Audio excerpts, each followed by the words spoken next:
سلام زخبرك ولدي بارلو ما عندك حدا أزيو زبالة أتمرتي ناي جمرون ترجمنا بسينا الكلنا سناي مكتال قدمي جنا بزي channel حدش تكون كسبسكرايب جبر عميلنا تكون كارما نز فيديو لايك بمقبار جمرة أما قرب كان عرفت خان شير بلا أبي هاجر كوين كان زي فيديو تكاتلو الله خدمة أبو تخمن تقدر فلي بس ترى فجن نافت مدب كبلكا thank you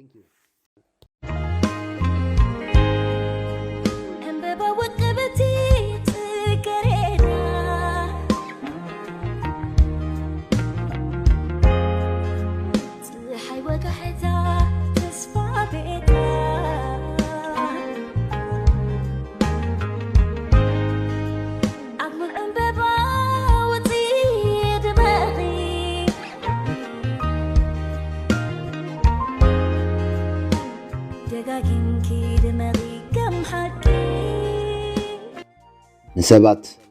انتي تقبر كم زل خايتن قرم ولودي عوت ببهر يسقطاي زفوتو اذا زخونه له مخنيات دما عوت مستيراو ويسور نجر سلا زخونه زي كونس نخعب غزيم بوتان سلا زدليو طرايو عوت لك خمت زري زي دمصي اب تحت مريت عبيت زجمر نعالم يمص اللهنا بل اي چرحن ناي سبات قلاحتا تقبالنت وناي طلبن عوت حدا معالتي عبي قوينو وصين تريرون نخل سب درئه بسقطان بصنعات نسرح كوين غنا بزحات كابانا انتي نقبر كم زلنا انتي نوط كم زلنا كم اون كمي غيرنا نابت زلنا شتو كم نبصح نسبات ناي مغلاص دليتي دفافئنا سلمتاي خم زخون من البات ناي سبات تفلاطنت وي تقبالنت دليت سل دفافئنا خون خالي وي دما رايني امنغد عاوت لكم ناي مبال باهتا خون خالي غنا اتصقم ابزي زلو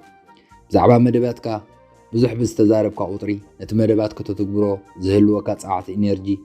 انانا كيز خيد ولودوي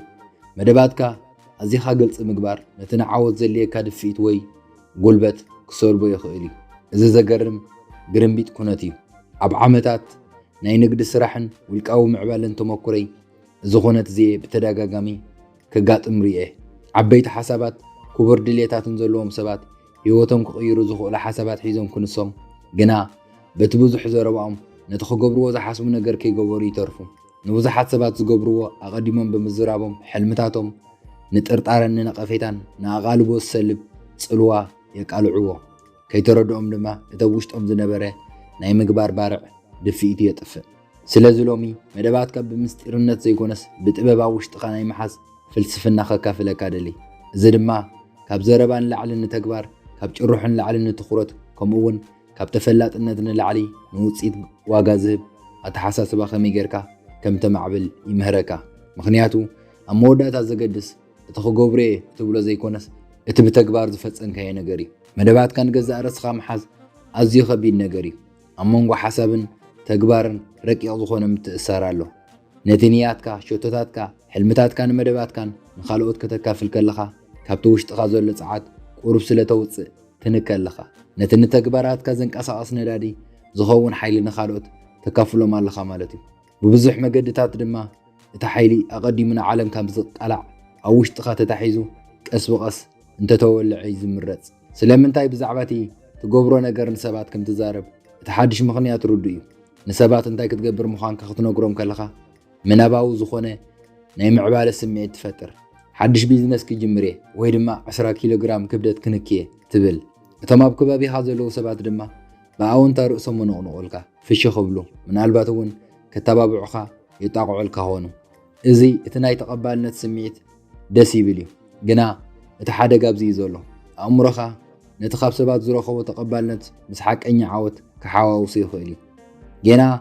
زقبر كاي نقر زي اللخن كله جنا قرب كاب تعاسبي ويت اما خمز طعامكا كسمعكا قبر بدحريو اتناي متقبار وصصنت كاينكي اتوشت قوي من لعالكا يزحل اتحادة قزي نصورن تسفان زمولو زنبر حلمخا أبو أمرخا دروس تفتصم خوين يسمعك سلازي نام ناي ميتشوت كونتا تاعتمو تتكبار مالت اتنت حلمي قاعد زغبرو ناي بحق خبيد سرح يداناغيو حلمتات جينا ام ناي ميتشو حسابوي بلان سجنتن كالو زموت بز مخنياتي ولودي منالبات تحتاتنت كسمعك سلازغبر مدباتكا مكفال صبوق ديكون انت بالتخون غنا تحتاتنت ناي بعلو بوت ኣለዎ مستون قناعات سباتن أب قناع جزين ترايك خون الله تردأنا لخارو مدبات كسمع كل سب كرد يخلي مالتها يكونن جلسات دليت كخمر مروي عقمها خط أرات أري خوليهم عويلة ما يزارون يخونو جنا تتقرط أرقم لك كم تسأل قبل علة تمنيت كا كنت تسأل عليه أنت زيت أدق كادما تتسأل تقرط أرقم نابو أمرخا كسلو خيخولي شعوب هاندبت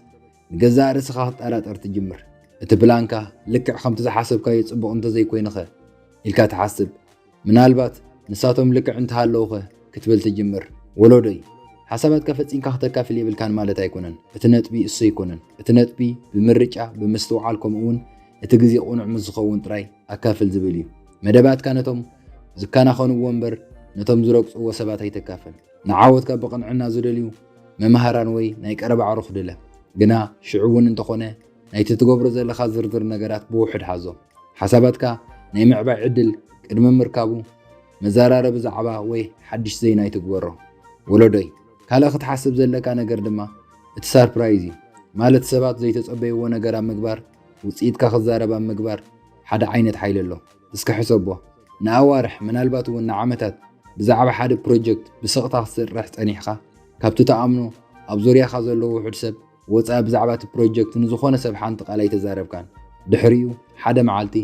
እቲ ዝተወድአ ፍርያት ዝተፈጸመ ሸቶ ዘንጸባረቕካዮ ዓወት ናብ ሰባት ተቃልዖ ሽዑ እንታይ ዝፍጠር መስለካ እቲ ጽልዋ ካብቲ ሙሉእ ግዜ ብዛዕባ ትገብሮ ዘለኻ ክትዛረብ ምልክታት መለለይን ክትብ ካብ ትጸንሕን ላዕሊ ኣዝዩ ዝበለጸ እዩ ሰባት ብዘገመትካዮ ዓወት ክግረሙ ዝገብር እዩ ምክንያቱ ካብ ዘይተጸበይዎ ቦታ ስለ ዝመጸ ተግባር ኩሉ ግዜ ካብ ቃላት ንላዕሊ ተደናቂ ምዃን ዘዘኻኽር እዩ ቅድሚ 10 ዓመት ኣቢሉ ሓደ ናይ ገዛ ርእሱ ቢዝነስ ክጅምር ዝደሊ ዝነበረ ሓደ መንእሰይ ይፈልጥ ነበርኩ ብቡላጻት ሓሳባት ብውዕውዕ ስምዒትን ዝተመልአ ድማ ነበረ ብዛዕባ ዝገብሮ ንኹሉ ሰብ ካብ ምንጋር ድማ ክዕገስ ኣይከኣለን ኣብ ዝረኸቦ ኣጋጣሚ ኩሉ ብዛዕባ መደባቱ እንታይ ክገብር ከም ዘለዎ ክሳብ ክንደይ ዕዉት ክኸውን ምዃኑ ህይወቱ ከመይ ክትቅየር ምዃና የውርን ይዛረብን ነበረ ግና ኣዋርሕ ሓሊፉ ኣብ ህይወቱ ዝኾነ ነገር ኣይተፈጥረን ብዙሕ ብዝተዛረበ ቁጥሪ ሰባት ብውውኡ ምእማን ኣቋረፁ ኣብ መወዳእታ ድማ ንሱ እውን ንገዛእ ርእሱ ምእማን ኣቋረፀ ነዚ መንእሰይ ምስ ካልእ ዝፈልጦ ዝነበርኩ ሓደ ሓረስታይ ሽማግለ ከነዋዳድሮ ከለና እዚ ሓረስታይ ነቲ ዝነበሮ ንእሽቶ ናይ ስድራ ቤት ሕርሻ ናብ ሓደ ዝበለፀ ትካል ንምቕያር ራእይ ነበሮ ግና ብዛዕባ እዚ ኣብ ክንዲ ዝዛረብ ቀጥታ ናብ ተግባር ኣተወ መፅሓፍቲ ኣንበበ ዕዉታት ሓረስቶት ኣጽንዐ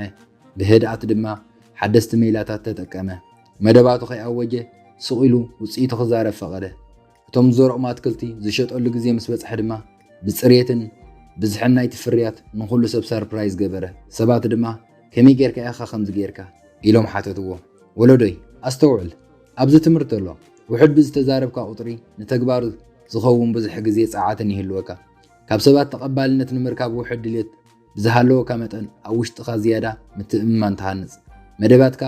ኣብ ዘይግዚኡ ንሰባት ብዘይምክፋል ድማ ኣብ ልዕሊ ነፍስኻ ዝያዳ ቁፅፅር ይህልወካ እዚ ድማ ብዛዕባ ሚስጥራውነት ኣይኮነን ብዛዕባ ስትራቴጂ እዩ እዚ ሕልምታትካ ግልፂ ምግባር ከም ዘየድልዮም ተግባራትካ ድማ ኩሉ ግዜ ካብ ቃላትን ላዕሊ ዓዊሉ ከም ዝዛረብን ምፍላጥ እዩ ክንደይ ግዜ ኢኻ መደብካ ወይ ሸቶኻ ንሓደ ሰብ ኣካፊልካ ድሕሪኡ ግናቲ ንያትካ ወይ ሞራልካ ክንክ ተሰሚዕካ ክንደይ ግዜ ኢኻ ርእይቶ ካልኦት ሰባት ንመንገድኻ ጽልዋ ክገብረሎም ፈቒድካ እዚኦም ኣገደስቲ ሕቶታት እዮም ምክንያቱ ኣቐዲምና ምስ ንዛረብ ክንደይ ዝኣክል ሓይሊ ኣሕሊፍና ከም ንህብ ስለ ዘረጋግጹልና እቲ ጽቡቕ ዜና ግን ነቲ ሓይሊ ክትመልሶ ትኽእል ኢኻ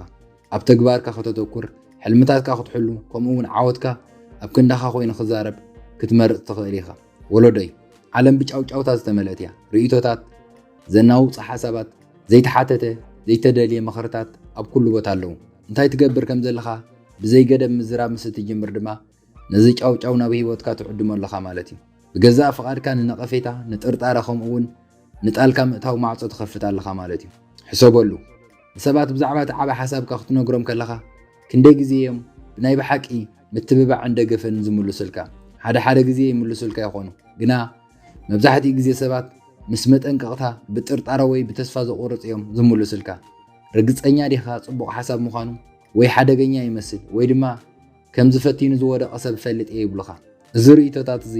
ብላዕሊ ክረአ ከሎ ዘይጎድእ ክመስል ይኽእል እዩ ግና ኣብ ኣእምሮኻ ዘርኢ ጥርጣረ ክዘርእ ይኽእል እዩ ጥርጣረ ድማ ኣብ ውሽጥኻ ቀልጢፉ ክዓቢ ነቲ ሱር ናይ ትምኒትካ ድማ ክምሕዎ ዝኽእል ሓደገኛ ነገር እዩ ቀፂሎም ድማ እቶም ቀናኣት ሰባት ኣለዉ እዞም ሰባት እዚኦም እንታይ ትገብር ከም ዘለኻ ምስ ነገርካዮም ንሳቶም ዘይገበርዎ ነገር ስለ ዘዘከርካዮም ጥራይ ንትምኒትካ ትጸልዎ እዮም ቀፂሎም ድማ እቶም ጽቡቕ ዝሓስቡልካ ዝመስሉ መማኸርቲ ኣለዉ ብቕንዕና ክሕግዙ ዝደለዩ ግን ብዝጋጨው ርእይቶታትን ዘይተሓተትን ሓሳባትን ድንግርግርን ክብለካ ገብሩ ብሓፈሻ እዚ ኩሉ ጫውጫው ካብቲ መበቆላዊ ራእይኻ ክስሕበካን ፋሕ ዝበለ ሓሳባት ዘይርግፁነትን ክፈጥረልካ ይኽእል እዩ እንታይ ትገብር ከም ዘለኻ ብውሽጥኻ መሓዝ ኣዝዩ ሓያል ዝኾነሉ ምኽንያት እዚ እዩ እንታይ ትገብር ከም ዘለኻ ንገዛእ ርእስኻ ክትሕዞ ከለኻ ንትኹረትካ ከይህመል ትከላኸል ኣለኻ ካብ ናይ ካልኦት ጣልቃ ምእታው ናፃ ኮይኑ ሓሳባትካ ዝዓብየሉ ህዱእ ቦታ ትፈጥር ኣለኻ እዚ ልክዕ ንሕልምታትካ ምስቲ ናይ ካልኦት ሰባት ኣሉታውነት ንምግጣም ዓቕሚ ክሳብ ዝረኽቡ ኣብ ቁኑዕ ኩነታት ዝዓብየሉ ቦታ ከም ምህናፅ እዩ ናይ ምቅላስ ድፍኢት ናህሪ ኣብ ውሽጥኻ ምህናፅ ምጅማር ኣገዳሲ እዩ ድፍኢትካ ናብ ሸቶታትካ ንምቕራብ ቀጻልነት ዘለዎን ዕላማ ዘለዎን ስራሕ ምስ እትሰርሕ እትፈጥሮ ናይ ንቕድሚት ምንቅስቓስ ክቡር ሓይሊ እዩ እቲ ቀንዲ ቁልፊ ድማ እዚ እዩ ድፍኢት ብስቕታ እዩ ዝዓቢ ብዛዕባ ስራሕኻ ካብ ምዝራብ ኣብ ስራሕኻ ምስራሕ ኣድህቦ ምስ ትገብር ህርመት ትሃንፅ ኣለኻ እትወስዶ ነፍሲ ወከፍ ንእሽቶ ስጉምቲ ነታ ትቕፅል ተራጉዳ ከይተፈለጠካ ድማ ርኡይ ምዕባለ ተመዝግብ ግን ብዛዕባ መደባትካ ኣብዚ ግዜኡ ክትዛረብ ምስ እትጅምር ነቲ ህርመት ተፍርሶ ኣለኻ ትኹረትካ ካብ ተግባር ናብ መግለፂ ካብ ምስራሕ ናብ ምኽኒት ተሰጋግሮ ኣለኻ ንገዛእ ርእስኻ ንምግላፅ እተጥፍኦ ነፍሲ ወከፍ ደቂቕ ድማ ንቕድሚት ዘይትስጉመሉ ግዜ እዩ ፍጥነትካ ተቐንስ ዝገደደ ድማ እቲ ድፍኢትካ ዝፈጠሮ ናይ ምግባር ስምዒት ተጥፍኦ ምህላውካ እዩ ወለዶይ ካልእ ብዛዕባ ድፍኢት እንታይ ትገብር ከም ዘለኻ ኣብ ውሽጥኻ መሓዝን ዘረድእ ታሪክ ክነግረካ ደሊ ሓደ መፅሓፍ ክፅሕፍ ዝወሰነ ዓርኪ ነበረኒ ናይ ሙሉእ ህይወቱ ሕልሚ እዩ ነይሩ ንኽገብሮ ድማ ቆሪፁ ነበረ ግና መደባቱ ንዓለም ካብ ምእዋጅ መፅሓፉ ተፃሒፋ ክሳብ እትውዳእ ኣብ መዓልቲ 500 ቃላት ክፅሕፍ ወሰነ እንታይ ይገብር ከም ዘሎ ንዝኾነ ሰብ ንናይ ቀረባ ኣዕርኽቱ እኳ ከይተረፈ ከይነገረ መዓልቲ ብመዓልቲ ብስቕታ ይሰርሕ ጥራይ ነበረ ድሕረ ዋርሕ ኣብ መወዳእታ ምስ ሒደት ዝኣምኖም ሰባት እንታይ ይገብር ከም ዘሎ ኣካፈሎም በቲ ዝገበሮ ነገር ተገረሙ እቲ መፅሓፍ ጽቡቕ ስለ ዝነበረ ጥራይ ዘይኮነስ ትኹረት ወይ ተቐባልነት ከይደለየ ስለ ዝገበሮ እውን ኣድነቕዎ እቲ መፅሓፍ ምስ ተሓትመ ድማ ዓብይ ዓወት ኮነ እዚ ዝኾነሉ ድማ እንታይ ይገብር ከም ዘሎ ብምእዋጅ ዘይኮነስ እቲ ስራሕ ብስቕታ ተሰሪሑ ንገዛእ ርእሱ ስለ ዝተዛረበ እዩ ሕጂ ኸኣ ብዛዕባ ካልእ ዓርኬ ክነግረካ ንሱ እውን ብዛዕባ ድርሰት ማዕረ ማዕሪኡ ድልየት ዝነበረ እዩ ግና ስራሕ ካብ ዝጅምር ንኣዋርሕ ብዛዕባ መደባቱ ክዛረብ ሓለፎ ኣዕርኽቱ ፀዊዕ እንታይ ይሰርሕ ከም ዘሎ ዛረብ ንድፈ ሓሳባቱ ከካፍል ከምኡ እውን ብዛዕባ ነፍሲ ወከፍ ዝገበሮ ዝርዝር ርእይቶ ይሓትት ነበረ ብዙሕ ብዝተዛረበ መጠን ጽሑፋቱ ነክየ ኣብ መወዳእታ ድማ እቲ ስርሑ ከም ዝጠፍአ ሓዊ ኮነ ስለምንታይ ምኽንያቱ ኩሉ ፀዓቱ ድፍኢቱ ኣብ ምህናፅ ዘይኮነስ ተቐባልነት ንምርካብ ስለ ዘጥፍኦ እዩ ወለዶይ ኣብዞም ክልተ ታሪኻት ሓያል ትምህርቲ ኣሎ ተግባር ምትእምማን ይወልድ ብዙሕ ምዝራብ ግና ምምታይ ይወልድ ዋላ እውን ብንእሽቶ ዓቕሚ ኹን ብቐፃሊ ስጉምቲ ምስ ትወስድ ንገዛእ ርእስኻ ናይ ምግባር ዓቕሚ ከም ዘለካ ከም እትኽእል እንተረጋግፅ ናይ ዓወት ሪከርድ ተመዝግብ እዚ ድማ ንምዕባለኻ ዝደፍእ ናይ ዓወት ስምዒት ይፈጥር ግና ብዙሕ ምስ ትዛረብ ኣብ ናይ ክኸውን ይኽእል ዶ ዝብል ናይ ጥርጣራ ሓሳብ ትሕፀር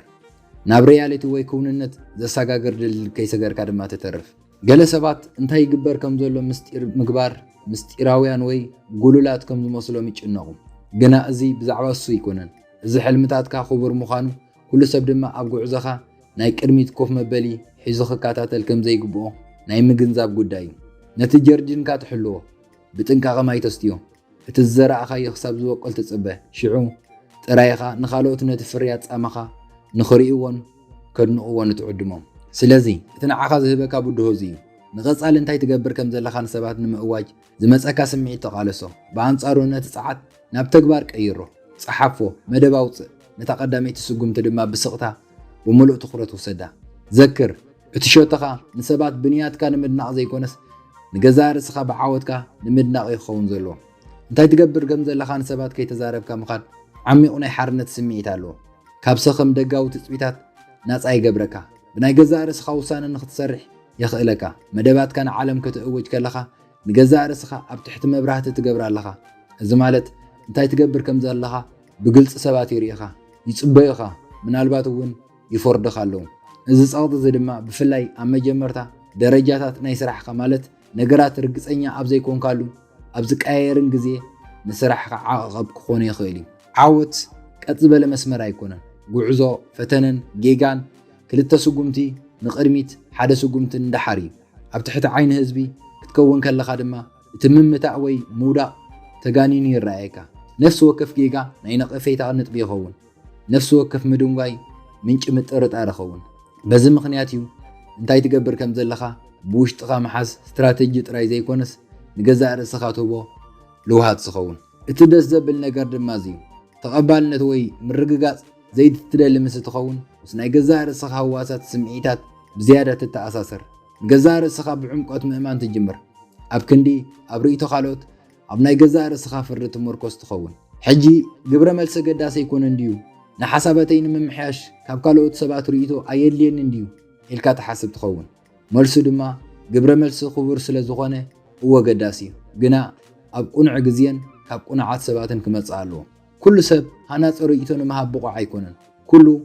ደረጃ ናይ ጉዕዞኻ እውን ርእይቶ ይደሊ ማለት ኣይኮነን። ኣብ መወዳእታ ኣብ መጀመርታ ራእይኻ ጌና ቅርፂ ክሕዝ ከሎ ኣብቲ ስራሕካ ከተተኩር ሓይሽ። ሓንሳብ ምዕባል ምስ ሰርኣኻ ሓንሳብ ርኡይ ነገር ምስ ሃነፅካ ሽዑ ካብ ተኣምኖምን ተኽብሮምን ሰባት ርእይቶ ንምቕባል ግዜኡ እዩ። ሓደ እዋን ዕድላት ኣብ ምስትውዓል ኣዝዩ ዝተዓደለ ሰብ እፈልጥ ነይረ። ካልኦት ሰባት ዕንቅፋት ኣብ ዙርኢሉ ንሱ ግን ዕድል ናይ ምርኣይ ክእለት ነበሮ። ግና ሓደ ዓብይ ጉድለት ነበሮ። ብዛዕባ ሓሳባቱ ብዛዕባ እንታይ ይገብር ከም ዘሎ ምዝራብ ከቋርፅ ኣይከኣለን። ሓድሽ ሓሳብ ምስ ዝመፆ ንዝሰምዖ ዘበለ ኩሉ ሰብ ንምክፋል ሃፅፅ። እቲ ዘሕዝን ድማ መብዛሕትኡ ግዜ ንሱ ቅድሚ ምግባሩ ካልእ ሰብ በቲ ሓሳብ ይሰርሓሉ ካብኡ ሓሊፉ ይዕወተሉ ነበረ። መደባቱ ኣቐዲሙ ብምቅላዑ ነቲ ዝነበሮ ብሉፅነት ኣሕሊፉ ይህቦ ነበረ። እስከ ነዚ ምስ ካልእ ሓደ ህዱእ ትሑት ዝኾነ ብዛዕባ ዝሰርሖ ዘሎ ነገር ሳሕቲ ምስ ዝዛረብ ነጋዳይ ኣወዳድሮ። እዚ ነጋዳይ ጃህራ ወይ ፈኸራ ዝፈቱ ይነበረን፣ ግና ዝሓስቦ ንምፍፃም ዘደንቕ ክእለት ነበሮ። ካልኦት ኣብ ምዝራብ ላሕ ክብሉ ከለዉ ንሱ ኣብ ምህናፅ ላሕ ይብል ነበረ። ስርሑ ምስ ኣርኣየ ድማ እቲ ፅቡቕ ዝተሓስበሉ ዝፀረየ ከምኡውን ሰባት ክርእይዎ ዝተዳለወ ኩሉ ዘድንቆ ነበረ። እንታይ ገብር ከም ዘሎ ክእውጅ ኣይደልን እዩ። ምክንያቱ ውፅኢቱ ካብ ዝኾነ ቃላትን ላዕሊ ዓዊሉ ከም ዝዛረብ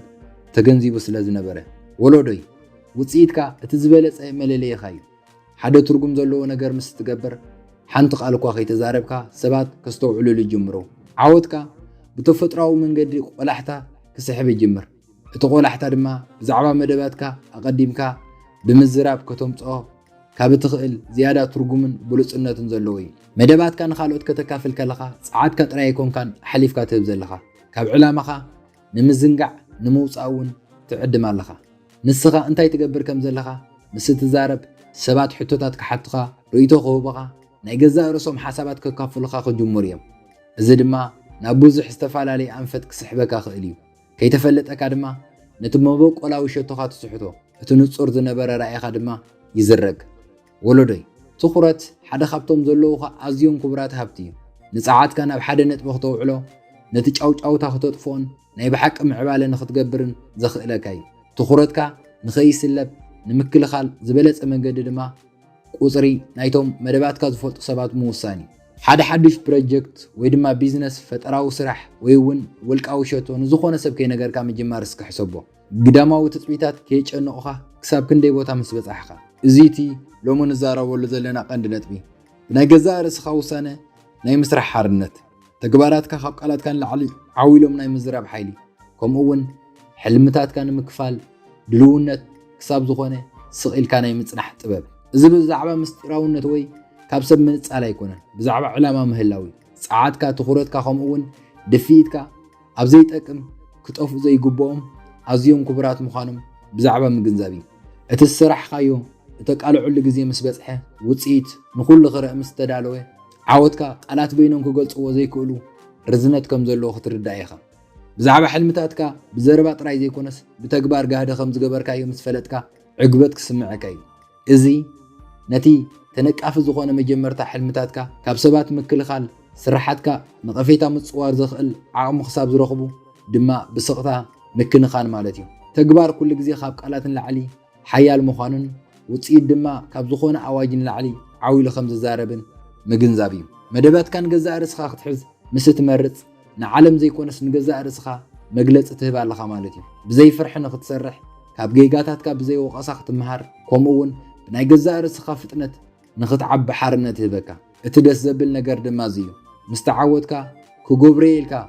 بزتزاربكا يزيكونس بزجبركا يتجباريو نخالوت تناقاقهم ناي بحق معباله كاب تخرج ديسيبلين كاب بسقطا زجبر افاص ما خمس متص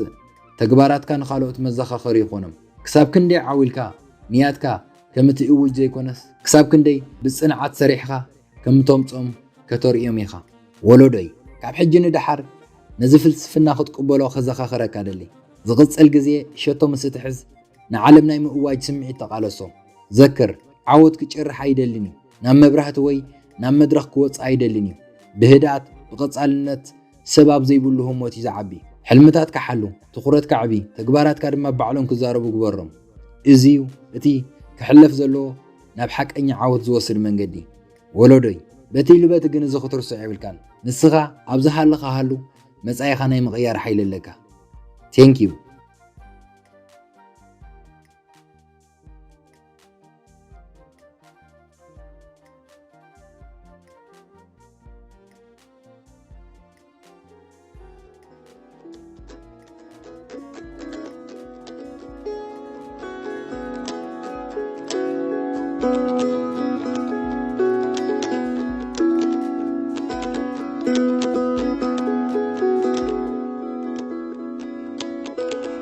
أنت عباي ورحي بزحات كواخبتي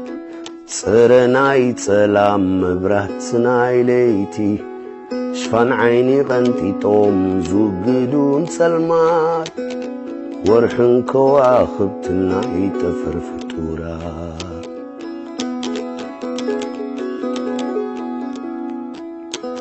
هاي مستبرانو كرصوم تفتاوي سلمات ناي سماي تفترو بحرياوي بعلوم نبعلوم انات داراربو نزات سلمات مريت برهانوم يهبو برهانوم يهبو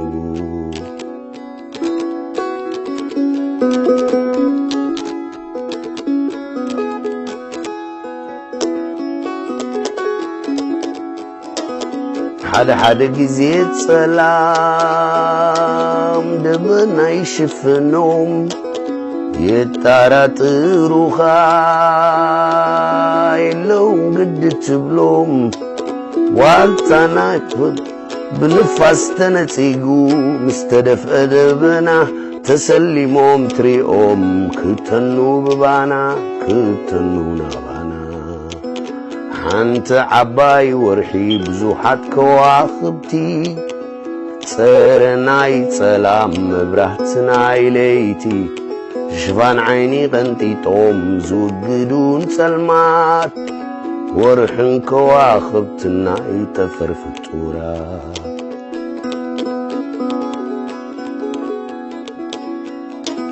ورحن كواخبتنا